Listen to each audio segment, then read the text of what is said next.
In this video, I'm going to build a super stealthy blackout 4K gaming PC build inside of one of the most interesting PC cases I've seen this year. This is a build that's set for 4K gaming now and into the future and makes some interesting part choices based on the reviews of recent Ryzen 9000 CPUs. Let's do this. The Cooler Master GM2711S is a QHD 180Hz gaming monitor with Cooler Master's unique advanced reflectionless technology. The unique film reduces glare from ambient light, all while increasing screen visibility and reducing eye fatigue. The 2560 by 1440 resolution looks sharp too, while the 27-inch form factor is a real sweet spot for 16 by 9 gaming monitors. A 0.5 millisecond response time and ultra-speed IPS panel make this display competitive too. Learn more at the first links in the description below. I'm going to kick things off by talking about the CPU for this build. Why? Because as I alluded to in the intro, picking parts of this build was actually kind of challenging. Now, before Ryzen 9000 benchmarks came out and we had the opportunity to test them ourselves, I had wrongly presumed that this build was going to leverage AMD's new Ryzen 97 or 9900X. But as we've seen, those CPUs, which are AMD's most up-to-date Ryzen chips, simply don't offer much over their last-gen counterparts. And when you consider the fact that motherboards haven't changed either between Ryzen 7 and Ryzen 9000, at least not yet. We have seen some limited X870 sneak peeks at things like Computex. It kind of made sense to go for a last-gen combo. I've opted to go for the Ryzen 7 7800X3D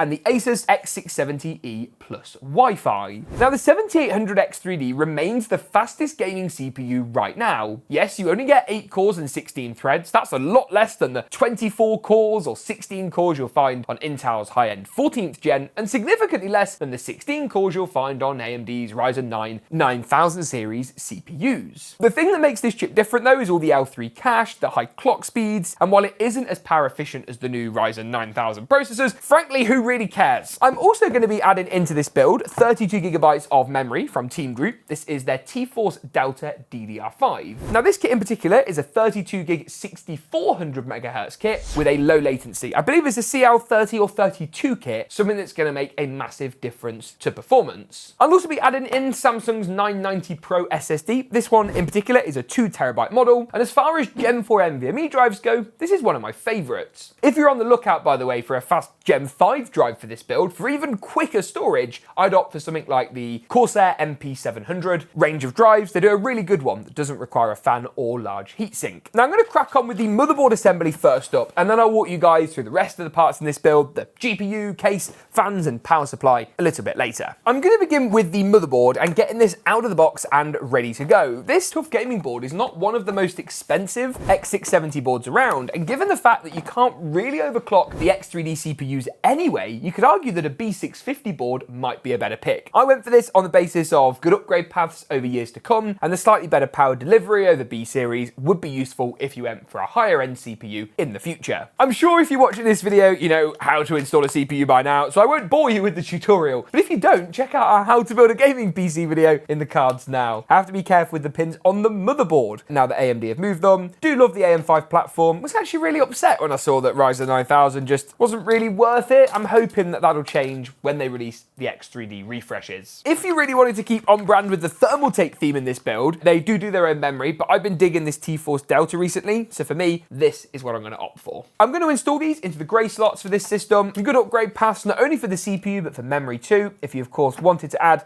another 32 gigs in, you can do so by populating the black slots as well. Ryzen, though, seems to prefer, for gaming, 2 DIMMs over 4 as far as speed goes, and you get the dual channel bandwidth with 2 DIMMs. So we're winning all around. The SSD is then next up. I'm going to pop the 990 in this build into the top slot. Now, this is a Gen 5 slot, so if you have any immediate SSD upgrade plans, don't put it here, put it down below. But for this build, it's going to be fine. You'll have to ditch the standard sized Phillips screwdriver and swap it out for a teeny tiny one, as the screws involved with this are much smaller than the ones in the rest of the build. Go ahead and pull off the M.2 heatsink, drop the 990 Pro nicely into place, and then secure it back down, keeping it cool and secure. That means it's time to move it into the case, and this is a really interesting chassis from Thermaltake. Now, their Tower 300 proved immensely popular online, so lots of great YouTube videos about it, lots of people building in it, and this is like basically the the much larger version. And what I like about this case is that it's a standard full-size ATX case. It's upright. It gives you that like fish tank style and vibe that's really immensely popular at the moment, but hopefully without some of the cooling compromises and with a slightly more unique aesthetic. And I have to say, I like that. Now, what I don't at the moment like necessarily is I don't know how to take it apart. So let's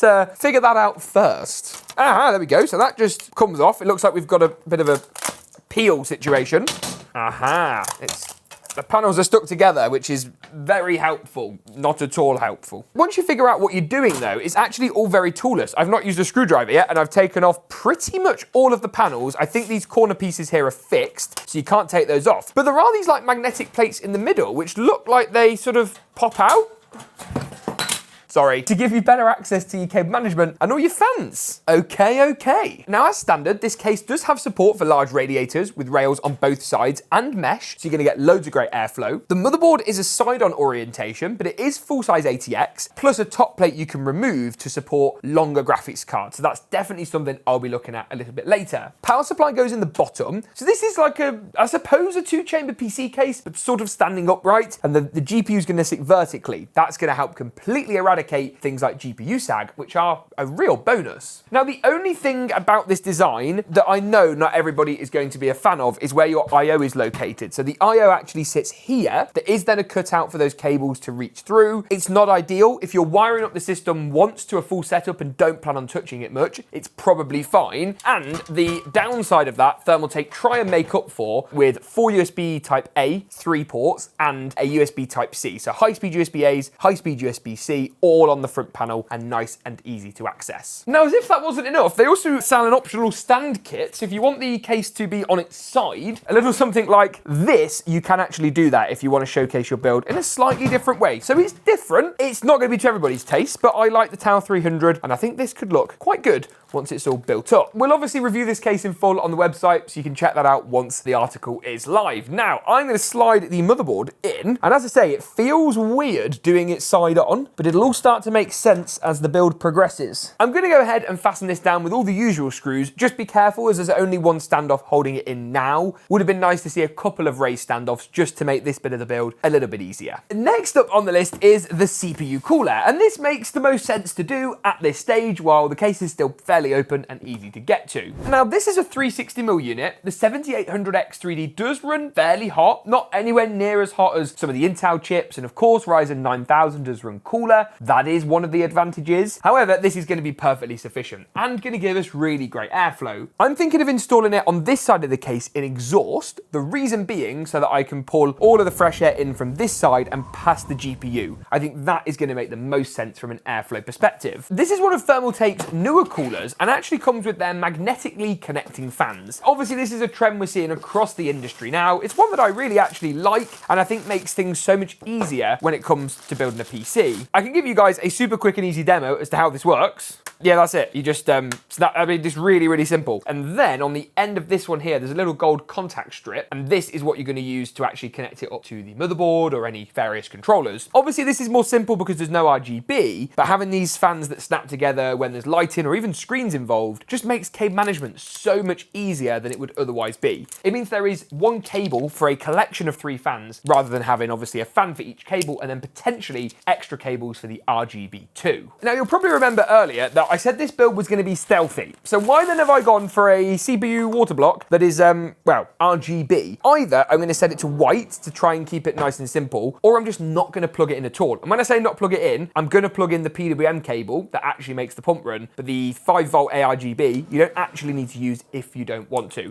As I say though, I think with a bit of white lighting, it will look good without taking away from the overall theme in this build. Now, it looks as though the rail, which this is going to install onto, is removable. So if I want to take it out, I can, but I actually don't think that's going to make my life any easier than just installing it in situ. In fact, what I am going to do is install the fans onto the top of the rad, which is nice and simple. Because these magnet together, 12 screws is probably overkill. I'm then going to go ahead and drop this into place. I have connected up that magnetic cable just so that it's basically able to be run now and not later when it's harder to get to. And then I'm just going to secure the rad in with the standard motherboard or fanless radiator screws at the side of the case as well. Once the cooler is actually installed radiator-wise, I'm next going to go ahead and proceed with the water block. And I've gone ahead and pre-assembled this included AMD mounting bracket. And what this bracket does is leverages the built-in stock mounting hardware around the CPU. Simply latch it over the top and bottom of these plastic brackets and secure down with the thumb screws and, though it sounds counterintuitive, a screwdriver to ensure you get the right tension. And of course, don't forget the thermal paste in the middle too. Next stage is the graphics card. Now, I briefly alluded to this earlier, but didn't talk in too much detail about why I picked this Palette Gaming X Pro RTX 4080 Super. Now, other than the 4090, which is basically balls to the walls, the 4080 Super is the best card on the market right now as far as pure power is concerned. Yes, it's not the best value, certainly not the cheapest GPU on the market. However, it ticks the boxes we need for this build. I'm going to go ahead and open this up. This Palette card is sort of black and silver. As you can see though, predominantly a dark coloured GPU. Backplate's going to give us a little bit of silver. Maybe I'm cheating a little bit with this component. We will see. As you can see, also fits in relatively well with the stealthy theme of this build. I'm going to go black and white on the LEDs, so we're going to configure these in software, all being well to white, which will match the RAM dims, which I'm also going to set to this colour, and the CPU water block. Now, you might notice a problem. If I go to install this graphics card, it doesn't fit. There is a solution to this because I think you can actually remove this top mesh plate. So if you've got a small form factor GPU, you're water cooling your card, anything like that, you can keep this plate in. If you haven't, you can take the plate out. Similarly, it looks like there is room for a GPU at the end. So if you're using a riser cable, either way, I'm going to take this out. Think it makes the most sense. And 4 screws should, in theory, release this completely from the build and save me from struggling to fit the GPU in. In fact, it's even better than that because I can now slide the graphics card through where the radiator would go, make sure the PCI slot is ready to accept the card, and then line it up. Come on, GPU. There we go. Before going ahead and clicking it into place. Look at that, nice and snug. A couple of screws will secure it, and you can see why when I say that GPU sag isn't going to be a problem, just how much work this mount is going to do to stop the GPU subsiding as it might normally do so. So a couple of screws to fasten and secure that into place, and then I'm also going to add 3 more of these EX fans on as well to bring direct air intakes to the GPU, and that's going to give us hopefully some of the coolest GPU temps of any build I've put together recently. I've just realized as I'm putting this in, it probably makes sense to do some of the front panel cables first, so let me guide you through exactly what they are. HD audio is going to go to the top of the motherboard, JFP1 the front panel cables down towards the bottom, USB 3 and USB-C are on the side, but it's mainly those fiddly front panel cables which these fans are going to get in the way of. So maybe do those first and then do these fans. And with all that in, it's just the power supply that remains. And again, sticking with the Thermaltake theme, rather unsurprisingly, I've gone for the Tough Power 1200. Big shout out to Thermaltake for sending out everything I needed for this build at my request. Really great to build in their Tower 600. Little bit of a different case. You can find our full thoughts on it on the website, good and bad, but I just like that it's something a little bit unique. I'm going to go ahead and screw this into the rear of the case and then go and wire everything in this build up. Sticking with the theme, I am going to go for some black PSU cable extensions. I can't get any extensions for the GPU because of the 12-pin connector, though this is ATX3 natively, so that isn't quite so much a problem. It's the CPU and motherboard I'll be using the extensions for before wrapping up all of the cable management and getting this build into a position where we can turn it on, check out looks, and more importantly, check out the performance. Yeah.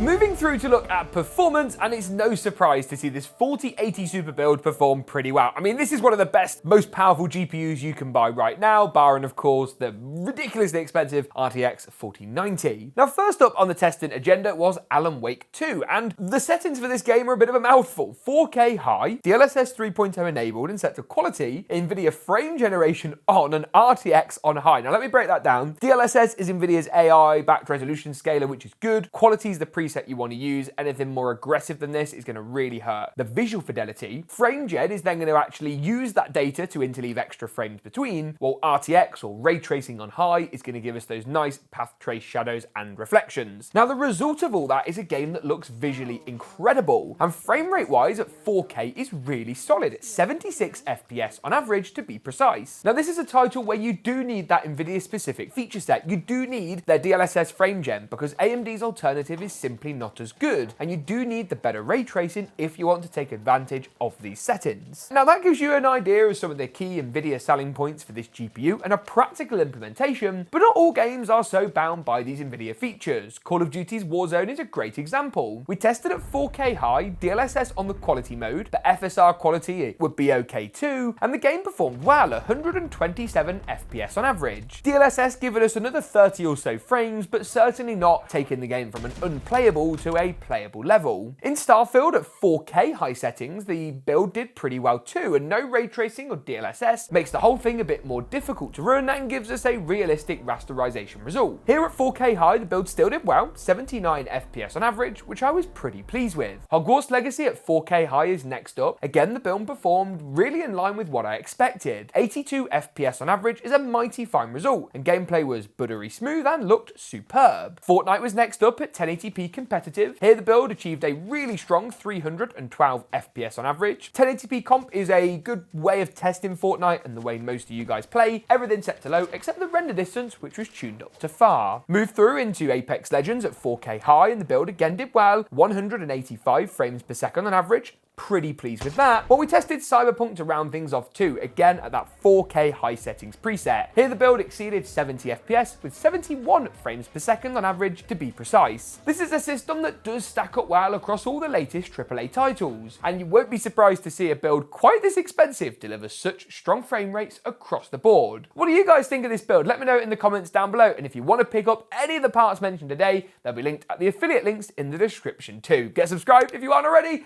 and as always, we'll see you in the next one.